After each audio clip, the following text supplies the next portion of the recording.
asked Turo hosts what their most successful cars in the Turo fleet were, and I think the results are going to surprise you, so let's dig into it. But before we dive into that, I do want to let you guys know that our 4th of July sale is currently going on until July 8th at 11:59 p.m. Eastern Time, and you can use the code JULY177 to get $177 off. Now, this is a perfect time to join the car sharing masterclass because in a few weeks, we will be releasing the car sharing masterclass 3.0 on August 1st, which will give all current and future course members a ton of new content, not only revolving things like Turo and car sharing, but also direct rentals, co-hosting, and more. You see, the car sharing masterclass is your full one-stop shop for all things Turo and car sharing, and in the course, we teach you things like how to buy cars and how to navigate depreciation, so that in the case that your car is totaled or you need to sell it, you can actually make money whenever that car is sold, rather than lose money on depreciation. We teach you how to automate your systems and processes to help make your business as semi-passive as possible. We have documents and resources, some of which were drafted by lawyers hired by the car sharing masterclass team. And one of my favorite additions to the course is the direct rental aspect, where we will teach you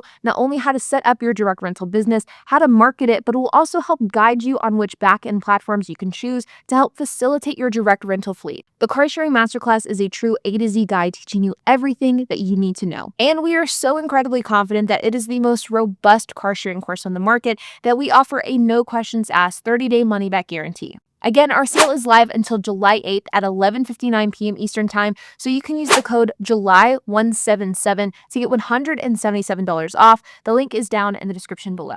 Now, I get asked all the time what the best performing cars on Turo are, and while I have made a ton of videos breaking down which cars perform well in my own fleet, like Hyundais, Mazdas, and Mercedes, I decided that it was time that I ask other Turo hosts that question. So I enlisted the help of my husband HP, who put a poll out on some of the biggest host Facebook pages to see which cars are the best performers in their own markets. And we got a ton of responses throughout the entire country. Now, instead of doing a ranked choice video, which was sort of the original plan of this video, ranking the different vehicles based off of how frequently they were voted on, I am instead going to rank by segment, and then I'm going to reveal some of the cars that were in each one of these segments. Now, one little note that I do want to add is that in hindsight, I definitely should have put prices and years as an option. I didn't do that this time, but the next time that I do this type of poll, I will absolutely be including price and year. That way we can get a more accurate gauge on not only what types of cars people are buying, but what are the details of these vehicles and how much are they paying. Because all of these are important factors whenever we're taking into account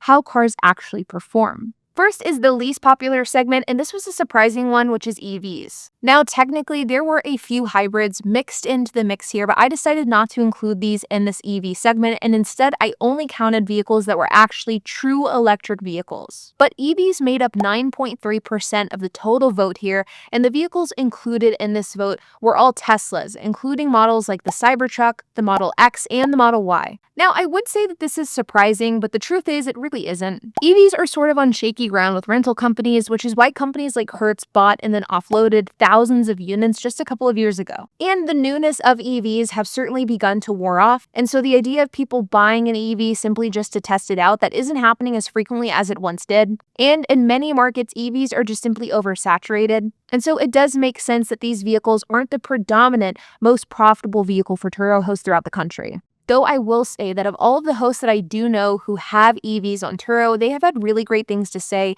And while educating the renter on EVs can be a bit of an uphill battle sometimes, the benefit of limited to no maintenance is a huge plus. Next is luxury vehicles, and I also clumped sports cars into this segment as well. And this segment made up 15.65% of the poll. This included cars like the Lincoln Continental and MKC, Porsche Boxster, Mercedes-Benz, GLE, AMG, BMWs, and more. There were no supercars on this list. In fact, there weren't even any ultra high-end luxury vehicles. And most of the luxury vehicles that were tabulated here were vehicles that were considered sedans or crossovers. So vehicles that could fit 4 people or more. And this is sort of an interesting observation that I think goes towards the approach of mass appeal on Turo. When you rent a car that is a 2-seater, you're limiting your pool of renters to people who want a luxury car but also only have 2 people in their party, while a luxury SUV or sedan gives the luxury feel with the ability to host more people, a win all the way around. I talk about this frequently, but whenever you're buying a car for Turo, buying one that has that mass appeal is going to be incredibly important. And sure, buying a niche 2-seater car could be a good thing from a diversification standpoint. If you're wanting to build the foundation of a fleet, mass appeal is key.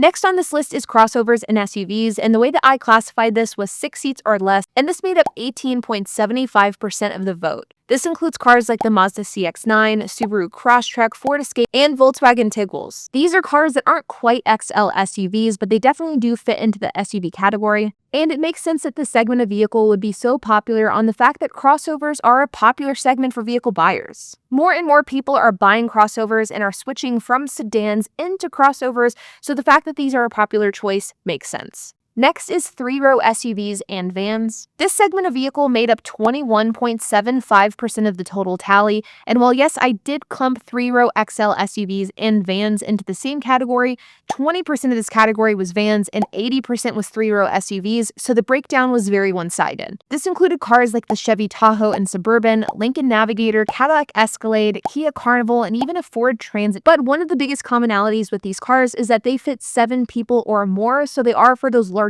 parties of people. And I have found, as well as other hosts that contributed to this poll, have found that these cars are insanely popular with travelers in tourist areas. And what I have found with my fleet is that while these cars do well, they are very airport heavy, so expect a lot of deliveries.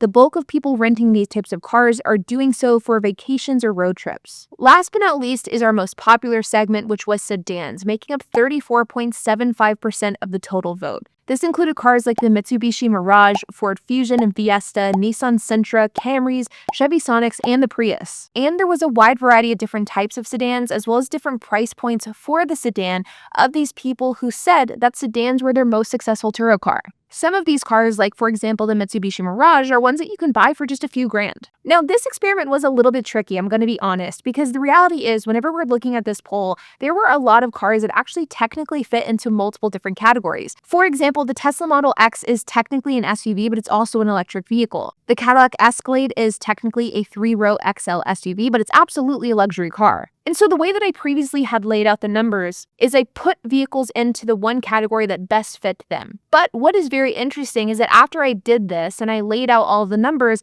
I decided that I would instead put all of the vehicles into all of the categories that applied to them. So again, with the Model X as an example, putting it in the category of not only 3-row SUV, but also the category of an electric vehicle. Or a Lincoln MKC being put in the luxury category, but also the crossover category. And based off of the layout that I just told you, here's our final breakdown. And you can actually come to nearly the exact same conclusion. And so here on screen, you can see what this looks like if we just put one category per vehicle versus if we have multiple. And the same rings true for both. Sedans are across the board the highest performing cars for the most Turo hosts. Now, there could be a number of reasons as to why this is the case. One, these cars are often cheaper, so they do have a higher profitability aspect. It could also be because there's a lower point of entry, so more people have these cars. Now, as I mentioned earlier, I probably will do another poll where we focus instead on year and price of vehicle. So if you found this interesting, definitely let me know because we can definitely do more of these videos in the future. And remember, our 4th of July sale is going on until July 8th. You can use the code JULY177 to get $177 off. The link is down in the description below. And like always, you guys, I hope that you enjoyed this video.